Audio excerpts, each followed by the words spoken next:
Hello friends, I am Dr. Ankita Singh Chakotia, PhD in Biotechnology. Also, I have qualified CSI and GRF with All India rank 103. Today we are going to discuss about the codominance inheritance, which is also called as the non-Mendelian inheritance, जो कि एक exception है to the first law of inheritance, that is the law of dominance. कैसे बात करते हैं? देखिए, inheritance के बारे में हम बहुत चर्चा कर चुके हैं. Law of dominance, law of segregation के बारे में भी हम चर्चा कर चुके हैं. तो हमने वहाँ देखा था कि जब ग्रेगर जॉन मेंडल ने 1856 से 1863 तक हाइब्रिडाइजेशन एक्सपेरिमेंट किए थे 7 कैरेक्टर्स को लेते हुए, उनसे रिलेटेड 2 ट्रेट लिए थे, 14 वेराइटीज उनके पास थी. इन प्लांट्स में जब उन्होंने हाइब्रिडाइजेशन एक्सपेरिमेंट किए तो उन्होंने पाया कि ये जितने भी कैरेक्टर्स हैं ना, ये जितने भी कैरेक्टर्स हैं, they are controlled by some factor. क्योंकि उस टाइम जीन शब्द नहीं आया था तो उन्होंने फैक्टर नाम बोल दिया. And these factors always occurs in pairs. ठीक है. And dissimilar pair is made up with the dominant and the recessive one. ठीक है. अब क्योंकि हमें मालूम है, हम हमारे अंदर जितने भी क्रोमोसोम, जितने भी हमारे अंदर क्या जो भी लिविंग ऑर्गेनिज्म हैं, प्लांट्स भी हैं अगर, तो मतलब उनमें भी जो भी नंबर ऑफ क्रोमोसोम है, जो भी पेयर है क्रोमोसोम, एक फादर से आया है, एक मदर से आया है. ठीक है. एक फादर से आया है, एक मदर से आया है. And if we take an example of flower colour, ठीक है, फ्लावर कलर की अगर हम एग्जांपल ले रहे हैं, दिस फ्लावर कलर के लिए जो क्रोमोसोम होता है ना, और या कह लीजिए जीन होता है, that is present on chromosome number 1, है ना. अब क्रोमोसोम नंबर 1 एक तो आया होगा मेल प्लांट से, एक आया होगा फीमेल प्लांट से. ठीक है. अब और ये जो जीन होगा, the gene for the expression of any particular colour in flower, ये भी दोनों ही क्रोमोसोम पे एक फिक्स पोजीशन पे उपस्थित होगा. ठीक है. और ये आपस में ये जीन क्या कहलाएंगे? अलील कहलाएंगे. अब जब इनके क्रॉस ब्रीड, मतलब इनका जब एक्सप्रेशन होगा तो कोई एक कैरेक्टर सामने आएगा. मान लीजिए कि फ्लावर का कलर आया वायलेट इन कलर. ठीक है. जब वायलेट इन कलर था तो अब क्योंकि, और ये हेटेरोजाइगस हाइब्रिडाइजेशन एक्सपेरिमेंट था, तो कुछ इस तरह का था. ठीक है. तो पाया गया कि एक जो फीचर है ना, एक डोमिनेट करता है फैक्टर, एक होता है रेसेसिव. ना मतलब एक डोमिनेट करेगा, एक रेसेसिव का, एक मतलब एक एक्सप्रेसिव का और एक सप्रेस होगा. ये थ्योरी हमारे सामने आई. ठीक है. On the basis of the experiment that he perform in his in 7 years of his experiment. Now codominance is totally opposite to this. codominance में क्या कहता है? totally opposite तो नहीं, but बहुत अलग है. यहाँ पे कोई सप्रेसिव वाला बात ही नहीं है, एक्सप्रेसिव ही एक्सप्रेसिव है. ठीक है. मतलब जैसे कि अगर मैं एग्जाम्पल दूं, रोडोडेंड्रॉन, जो कि एक्चुअल में एग्जाम्पल है भी, एग्जाम्पल है किसका प्लांट की अगर हम बात करें तो रोडोडेंड्रॉन स्पीशीज में जो प्लांट होता है ना, प्लांट में जो फ्लावर आता है, दैट फ्लावर इज एक्चुअली बहुत ब्यूटीफुल सा फ्लावर होता है. नेट पे सर्च कीजिएगा, मिलेगा आपको. ठीक है.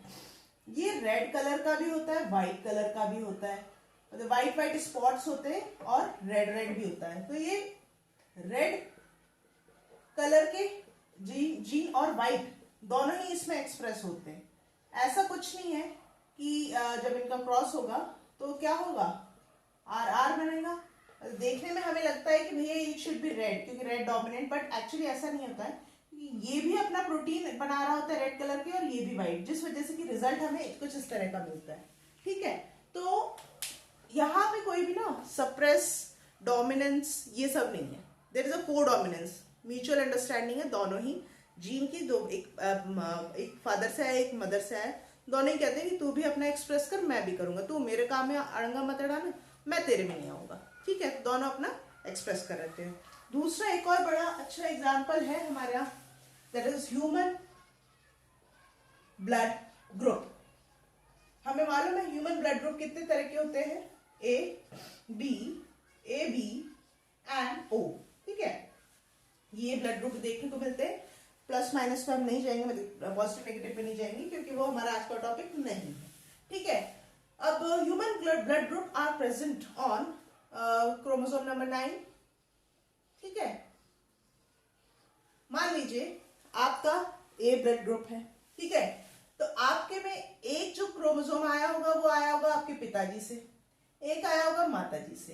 अब अगर ए ब्लड ग्रुप होने के एक चांस ये बनता है कि दोनों में ही इस क्रोमोसोम नंबर 9 पे के जो लोकस है जहां पे कि ये जीन होना चाहिए ब्लड ग्रुप के, दोनों में ही क्या हो, ए एंड ए हो, ठीक है। दूसरी सिचुएशन ये बनती है कि एक का तो ए हो और दूसरे का आई हो, I is responsible for this blood group, ठीक है, मतलब कि ये नहीं म्यूटेटेड डिफेक्टेड जीन होता है, तो ऐसा हो।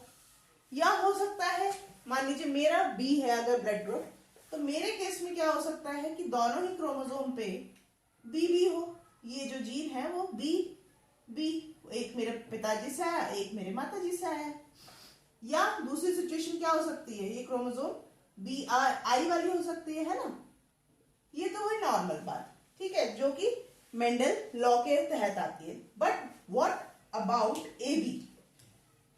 ए बी क्योंकि एक एग्जाम्पल है कोडोमिनेंस का, ऐसे लोग जिनका ब्लड ग्रुप ए बी दोनों ही होते हैं, उसमें एक जो क्रोमोसोम होता है ना, मतलब chromosome number 9 that is responsible that carrying the gene for the blood group, उसमें एक क्रोमोसोम पे होता है जीन ए के लिए, दूसरा होता है बी के लिए, और ये दोनों ही बड़े प्यार से ब्लड सेल पे A B A B A B A B antigen बना रहे होते हैं, ठीक है। ए बी एंटीजन आराम से एक्सप्रेस हो रहा होता है, that's why the blood group of that individual is A B, ठीक है। So this is an example of codominance. What about O blood group? O blood group में क्या होता है, ओ ब्लड ग्रुप में कुछ होता ही नहीं है, ठीक है ना। ये वाला जो क्रोमोसोम होता है उसमें कोई भी जीन फंक्शनल नहीं होता and it is denoted by I, ठीक है, आई। तो जो आरबीसी होती है, आरबीसी पे कोई एंटीजन होता ही नहीं है, सिंपल रहती है वो। So A B is an example of this codominance. अगर हम देखें ये क्या था, एक कैरेक्टर था, ठीक है। ह्यूमन के केस में blood group is a character that is controlled by some allele that is present on chromosome, ठीक है। A allele like B and this I, अगर ए है तो हमने देखा ए है, ए ब्लड ग्रुप बन रहा है, ए आई है तो बी ए बन रहा है, सेम बी के केस में, लेकिन आई है तो ओ बन रहा है, और दोनों की अगर कोडोमिनेंस की बात करें तो ए बी। तो इस तरह से चार तो अलग अलग टाइप के ब्लड ग्रुप बन गए and this character is controlled bye 3 allele, ठीक है, 3। यहां हमने क्या कहा, बात की हुई थी, मेंडल साहब ने क्या बताया था कि कोई भी कैरेक्टर हो, कोई भी character, it is actually controlled by some factor and these factor remain in pair. Pair मतलब दो से ज्यादा नहीं होना चाहिए, है ना। लेकिन यहाँ ब्लड ग्रुप में यहां भी एक ट्विस्ट है, this character is actually controlled by three alleles, ठीक है। सो एक नया शब्द निकल के आता है that is called as multiple allelism, multiple allelism, जिसमें कि क्या होता है, character, any particular character in an individual is controlled by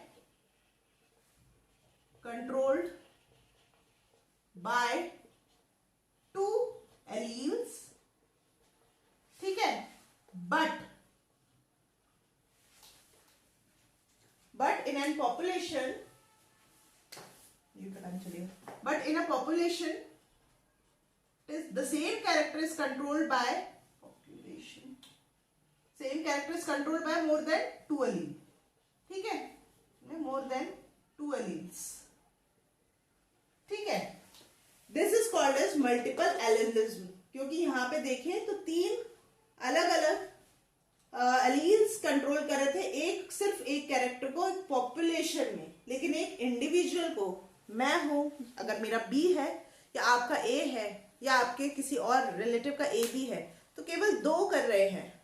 लेकिन पॉपुलेशन में, क्योंकि यहाँ हम 3 मैंने लोगों का एग्जाम्पल दिया और ऐसे और भी मिला लीजिए तो पॉपुलेशन बन जाती है, वहां पे दो से ज्यादा एलील कंट्रोल कर रहे हैं. So this is called as multiple allelism. Blood group, especially the AB category, is an example of codominance. Rhododendron species का जो flower का color होता है, that too is an example of codominance, which is a non-Mendelian inheritance or exception to the law of dominance of Sir Mendel. ठीक है? So this is all about today's lecture. आगे के हम कुछ और terms and genetic concepts के बारे में हम discuss करेंगे. अगर मेरा आज का लेक्चर अच्छा लगा हो तो please hit the like button, share this video with your friend and please subscribe my channel. मिलते हैं आगे के लेक्चर्स के साथ में. Till then stay safe and stay blessed. Bye bye.